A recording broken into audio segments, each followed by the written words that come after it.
আব্দুল্লাহ হাফসা আপনি লিখেছেন, সংসারে অনেক বিষয় নিয়ে স্বামীর সাথে অনেক রাগারাগি করে ফেলি, আমি কি গুনাহগার হব? একসাথে চলতে গেলে দুনিয়াতে কখনো কোনো বিষয় নিয়ে রাগারাগি বা আপনার মনোমালিন্য হতে পারে, কথা কাটাকাটি হতে পারে, কিন্তু সেটা অমুসলিম সুলভ যেন না হয়। অর্থাৎ মুসলমানের যে চরিত্র, সেই চরিত্রের সীমা যেন অতিক্রম না করে, গালমন্দ যেন না হয়, কটূক্তি যেন না হয়, পার্সোনাল অ্যাটাক যেন না হয়, মুখের ভাষা যেন খারাপ করা না হয়। এগুলো যদি না হয় তাহলে সেক্ষেত্রে ইনশাআল্লাহ বিদিনিল্লাহ এর কারণে বড় কোনো গুনাহ হবে না।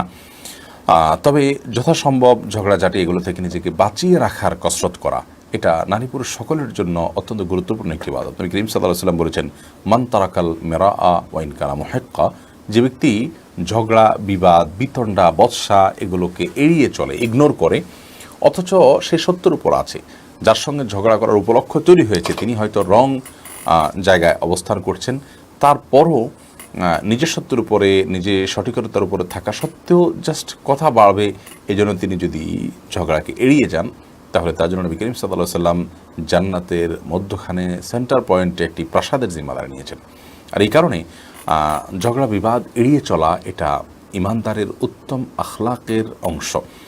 সেই চেষ্টাটি আমাদের মধ্যে অব্যাহত রাখতে হবে। বিশেষ করে রমাদান মাসে নবী করিম সাল্লাল্লাহু আলাইহি ওয়াসাল্লাম বলেছেন, রোজা অবস্থায় আপনার সাথে কেউ যদি বিতণ্ডা করতে আসে, বিতর্ক করতে আসে, বচসা করতে আসে, ঝগড়া করে, আপনি তার ঝগড়ার জবাব দেওয়ার মতো যথেষ্ট সুযোগ আছে, কিন্তু আপনি কথা বললে কথা বাড়বে, তাহলে সেক্ষেত্রে আপনি তার সাথে পাল্টা ঝগড়া না করে বলবেন, ইন্নী সায়েম, ভাই আমি রোজাদার আছি, যার কারণে তোমার ঝগড়ার প্রত্যুত্তর আমি করতে পারছি না।